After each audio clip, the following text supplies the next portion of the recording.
사람에게 물어볼래요? 당신은 행복하십니까? 예, 교회 생활이 행복하냐는 거예요. 예, 교회 생활이 행복하냐고. 예. 한때 미국 젊은이들이 교회 앞에 이런 플랜카드를 내걸었습니다.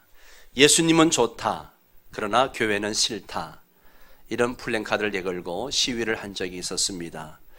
예수는 믿지만 교회의 염증을 느낀 사람들이 많이 있다는 거죠.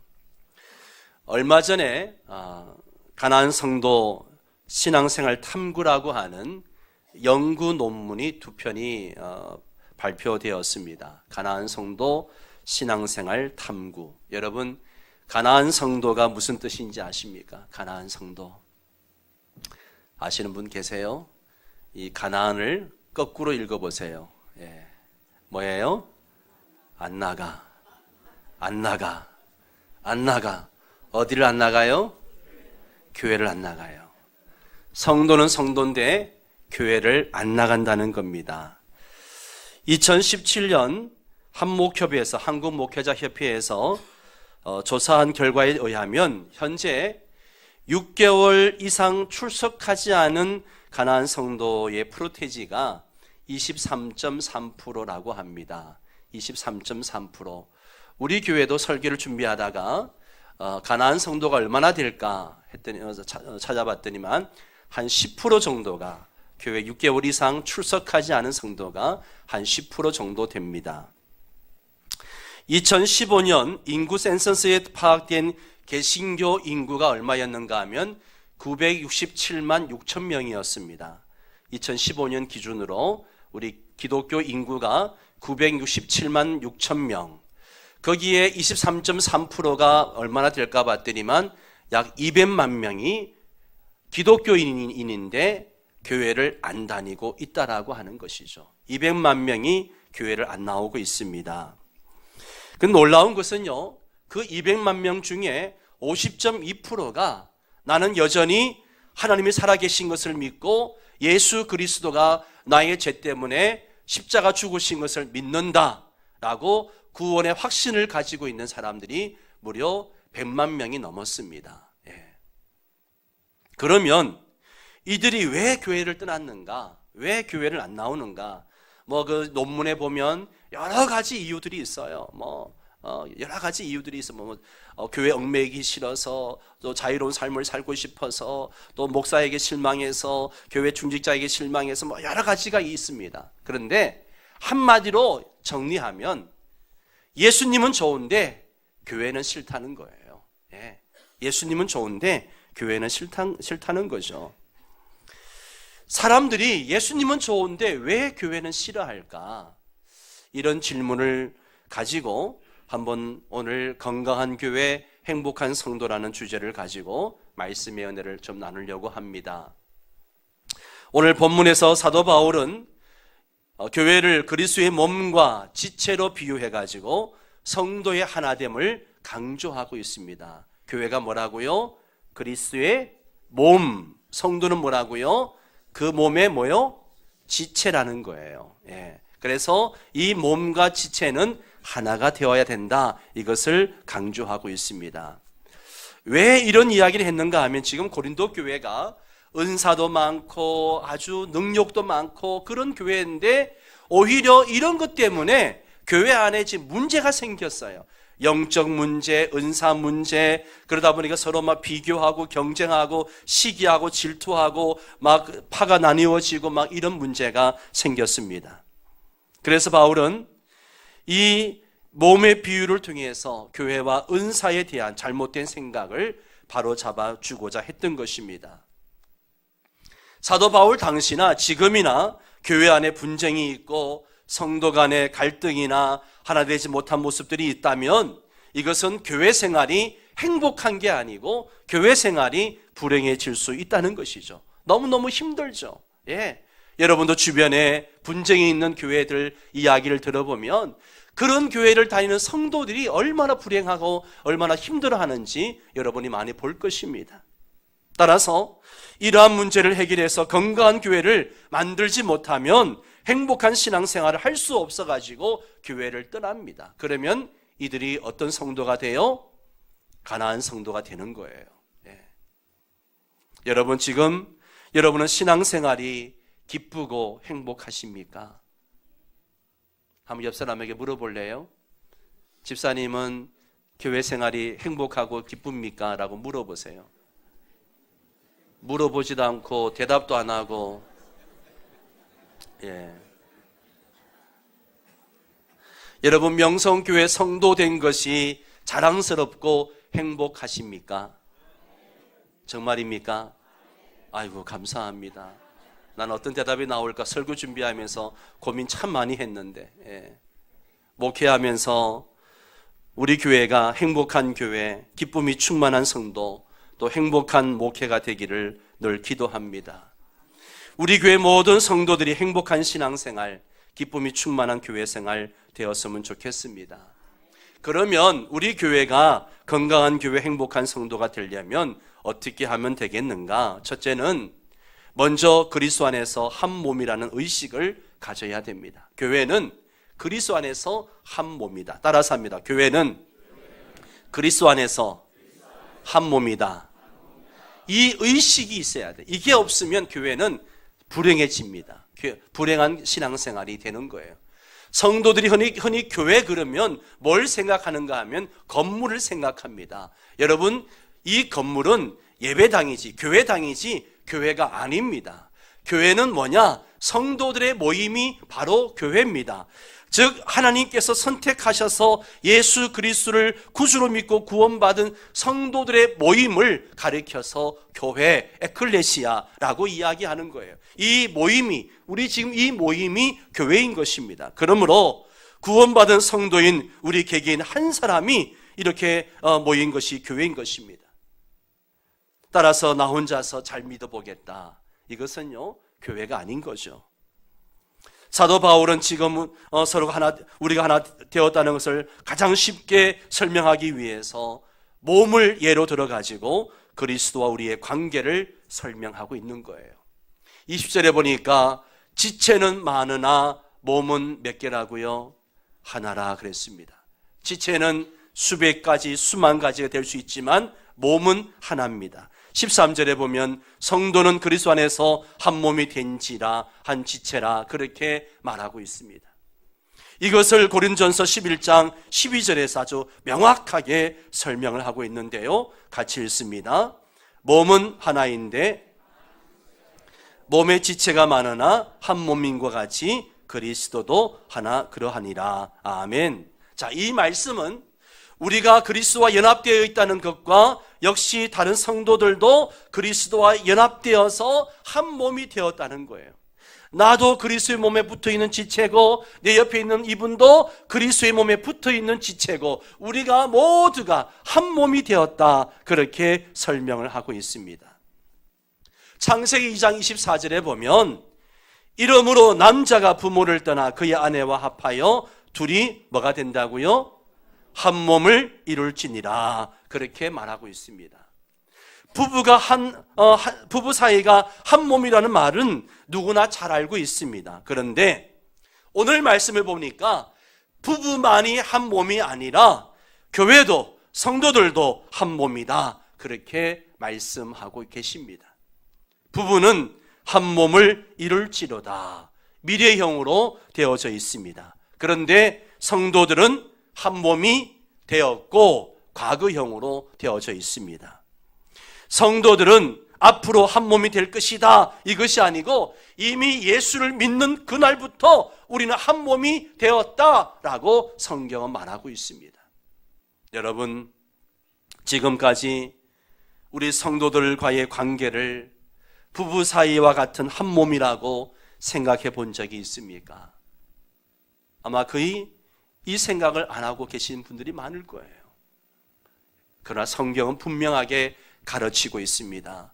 부부 사이가 한 몸인 것처럼 성도들도 그리스도 안에서 한 몸이다 라고 말씀하고 있다는 거죠. 예수님이 유일한 구주이시면서 그 예수님을 믿고 그 믿음 안에서 우리가 한 가족이 되었다라고 하는 철저한 신앙 고백을 가지면 우리는 한 몸임을 느낄 수 있고, 또 성도들 한 가족으로 대할 수가 있는 것입니다. 그리고 아직도 한 몸이라는 의식을 가지지 못했다면 그것은 하나 되는 일에 적극적으로 참여하지 않았기 때문입니다. 여러분, 결혼했다고 해가지고 부부가 금방 한 몸이 됩니까? 한 몸이 되기 위해서는 정말 노력이 있어야 됩니다. 잠자리도 같이 하고, 같이 밥을 먹고, 같이 여행을 가고, 같이 일을 하고, 같이 생활을 하고, 그래야 한 몸이 되는 거죠. 이처럼 하나 되는 노력이 절대적으로 교회 안에서도 필요하다는 것입니다. 우리 성도들은 이미 사랑의 띠로 하나가 되었습니다. 이제부터는 하나 되는 일에 적극적으로 참여해야 됩니다. 교회가 함께 일을 해나갈 때에 그 일에 적극적으로 모임에도 참여하고 구역에도 참여하고 또 기관에도 참여하고 여러 가지 봉사에도 참여해서 내가 지체 역할을 해야만 한 몸을 느낄 수가 있습니다. 주일날 한 번 교회 왔다 그냥 콩자루 속에 있는 콩처럼 뿔뿔이 흩어지면 한 몸을 느낄 수가 없는 거죠. 그러면 우리가 한 몸임을 어떻게 인식할 수 있는가? 한번 26절을 같이 읽습니다. 만일 한 지체가 고통을 받으면 모든 지체가 함께 고통을 받고 한 지체가 영광을 얻으면 아멘, 아멘. 우리는 그리스도의 몸인 교회 지체로서 서로 고통과 영광을 함께 나누는 관계라고 말씀하고 있습니다. 한 몸에 머리가 두 개 붙어있는 사람을 삼삼둥이라고 그렇게 이야기합니다. 처음에 삼삼둥이가 태어났을 때 많은 사람들이 이 사람이 하나인가 둘인가 이것을 가지고 논쟁을 했었습니다. 그때 어떤 사람이 이런 이야기를 했습니다. 고통이 주어졌을 때에 같이 고통을 느끼면 그것은 한 몸이고, 고통이 주어졌는데도 한쪽은 고통을 느끼고 한쪽은 고통을 못 느끼면 다른 사람입니다. 그렇게 정의를 내렸습니다. 맞는 말이라고 생각합니다. 교회 공동체 안에 있는 지체들은 홀로 있는 것이 아니라 전체와 연결되어져 있습니다. 그렇기 때문에 함께 고통받고 함께 즐거워하는 것입니다. 교회에 문제가 생기면 함께 고민하고 함께 풀어가야 그것이 한 몸입니다. 기쁨이 생기면 함께 기뻐하고 슬픈 일이 생기면 함께 슬퍼하는 공동체가 되어야 합니다. 구역 식구 안에 기쁜 일이 있으면 함께 그 기쁨을 나누고, 슬픈 일이 있으면 함께 슬픔을 나누고, 힘든 일이 있으면 그 힘든 일을 함께 나누고 도와주고, 이것이 진정한 교회의 모습이라 그렇게 말하고 있는 것이죠. 여러분, 부부가 아내가 아프다고 남편이 아프다고 갖다 버립니까? 아니죠. 그죠? 함께 아파하고 함께 간호해주고 그런 게 부부인 것처럼 마찬가지입니다. 한 몸은 공동 운명체가 되어야 됩니다. 기쁨도 슬픔도 즐거움도 고민도 사명도 함께 나누는 것이 바로 우리가 한 몸이라는 것을 기억해야 됩니다. 여러분, 교회를 돌아보면 문제 없는 교회 어디 있습니까? 완벽한 교회는, 지상교회는 없습니다. 여러 가지 어려움들이 교회 안에 있습니다. 교회 나오면서 한 번 이상 교회 때문에 실망하지 않은 사람이 어디 있겠습니까? 어떤 사람은 환멸까지 느끼고 있는 사람도 있을 것입니다. 목회자에게 실망한 분도 계실 것이고 직분자들에게 실망한 분도 계실 것입니다. 우리는 근본적으로 완벽하지 못합니다. 여기 서 있는 목사라고 완벽합니까? 그렇지 않습니다. 연약한 것이 너무나 많습니다. 우리는 모두가 연약한 존재들입니다. 늘 문제가 있습니다. 그러나 우리가 완전하지 않기 때문에 하나님 앞에 다시 모이는 것이고, 연약하기 때문에 하나님 앞에 나와서 은혜 받고 하나님께로부터 용서를 받는 것이죠. 아멘입니까? 연약하기 때문에 교회에 나오는 거예요. 우리가 부족하고 연약한 존재를 긍휼히 여기는 마음을 가질 때 교회는 은혜의 공동체가 되고 사랑의 공동체가 되어야 됩니다. 될 수 있습니다.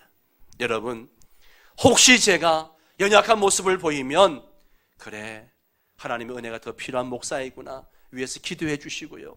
또 여러 장로님들이나 우리 직분자들이 연약한 모습이 보이면 긍휼히 여길 수 있는 마음이 있기를 바랍니다. 왜냐하면 우리 모두는 다 연약한 존재들이에요.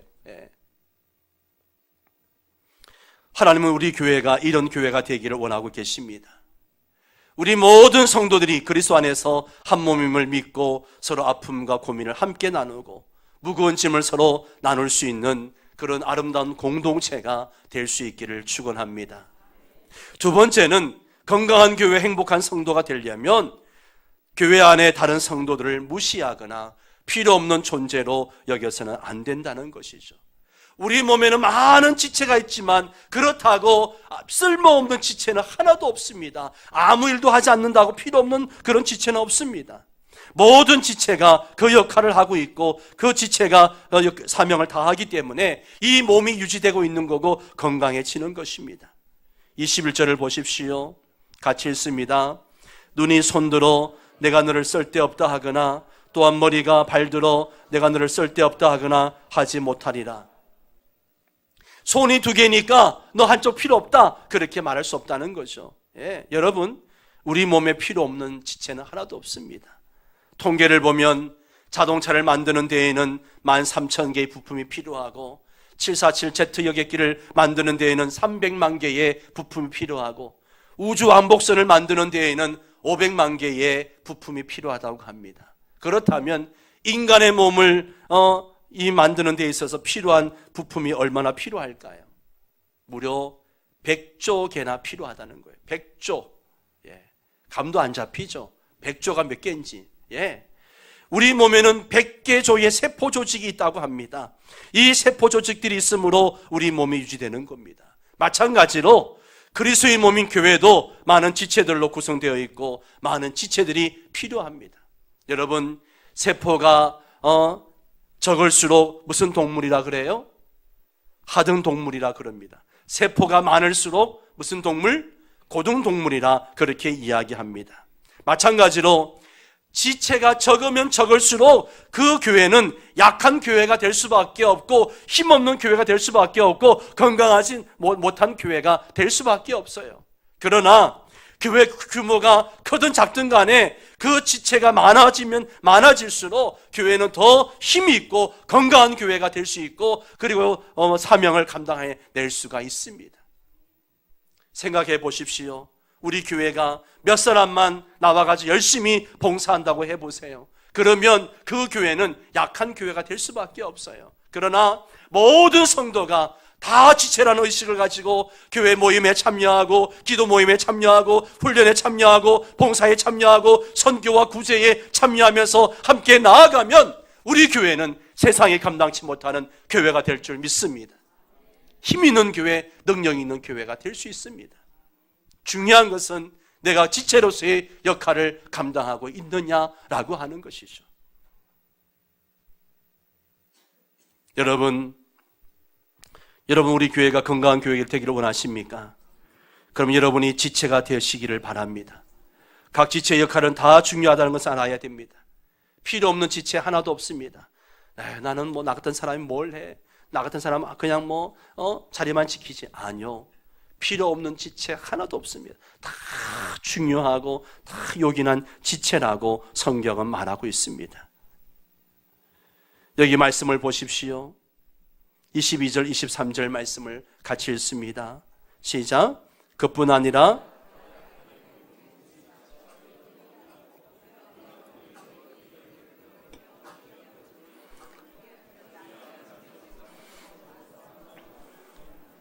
아멘, 아멘.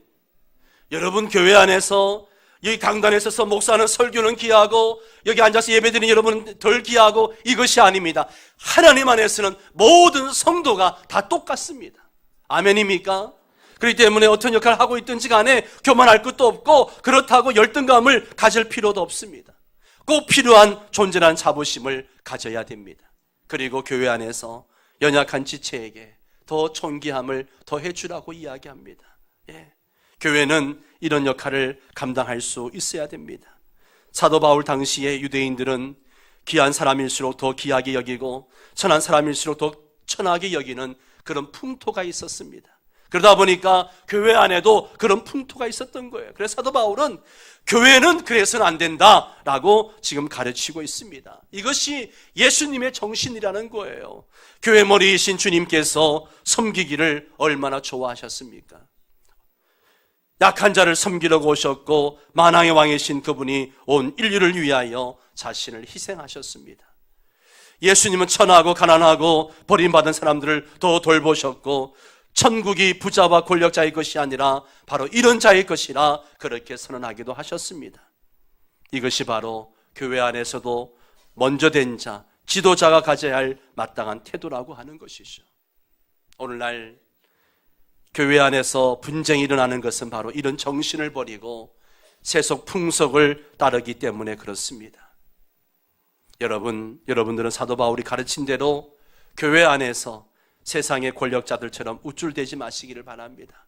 더 겸손한 자가 되어서 연약한 성도들, 초신자들, 처음 온 사람들을 보시면 더 잘 섬기고 안내해주고 또 구역 식구들 안에 연약하고 변약하고 가난한 성도들이 있으면 더 돌보시고 이것이 바로 우리가 해야 될 사명이라고 이야기하는 것이죠.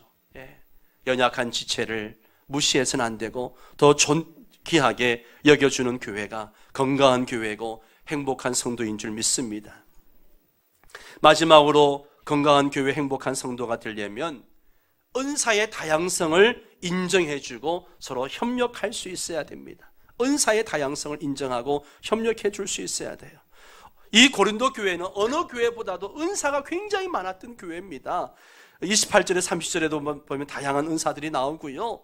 또 12장 8절에서 10절까지에도 보면 지혜, 지식, 믿음, 신유, 능력, 행함, 예언의 은사, 영분별 은사, 방언의 은사, 여러 가지 은사가 나옵니다. 로마서에도 보면 예언과 섬김과 가르침과 권면과 구제와 다스림과 긍휼 7가지 은사가 나옵니다.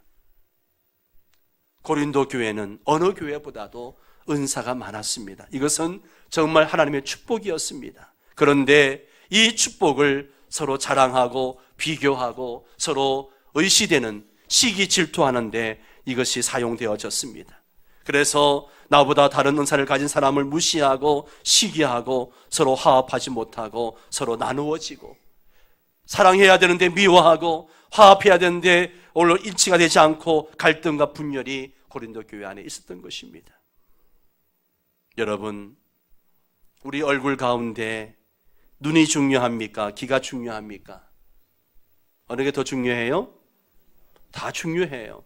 다 중요합니다. 바울은 이 점을 염두에 두고 17절에서 이렇게 이야기하죠. 같이 읽습니다. 만일 온몸이 눈이면 돋는 곳은 어디며 온몸이 돋는 곳이면 냄새 맡는 곳은 어디냐? 무슨 이야기예요?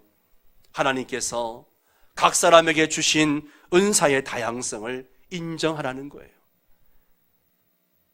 냄새 맡는 코가 있고 보는 눈이 있고 듣는 귀가 있고 물건을 만지고 들고 할 수 있는 손이 있고 걸어다니게 할 수 있는 발이 있는 것처럼 다양하게 역할이 있다는 것이죠.